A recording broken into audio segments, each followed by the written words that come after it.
অভয়াশ্রম গড়ে তুলি, দেশি মাছে দেশ ভরি, এই স্লোগান নিয়ে আজ 18 আগস্ট সোমবার সকাল 11টার দিকে জেলা প্রশাসন ও জেলা মৎস্য দপ্তর বরিশালের আয়োজনে জেলা শিল্পকলা একাডেমি মিলনায়তনে জাতীয় মৎস্য সপ্তাহ 2025 উপলক্ষে মাছের পোনা অবমুক্তকরণ, বেলুন ফেস্টুন উড়িয়ে অনুষ্ঠানের শুভ উদ্বোধন, র্যালি ও আলোচনা সভা অনুষ্ঠিত হয়।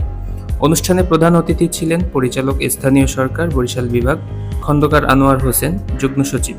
অনুষ্ঠানে সভাপতিত্ব করেন জেলা প্রশাসক বরিশাল মোহাম্মদ দেলোয়ার হোসেন। বিশেষ অতিথি ছিলেন ডিআইজি বরিশাল রেঞ্জ বরিশাল মোহাম্মদ মঞ্জুর মোর্শেদ আলম। এছাড়াও বিশেষ অতিথি হিসেবে ছিলেন পুলিশ সুপার বরিশাল। পরে অতিথিরা বেলুন ফেস্টুন উড়িয়ে অনুষ্ঠানের শুভ উদ্বোধন করেন।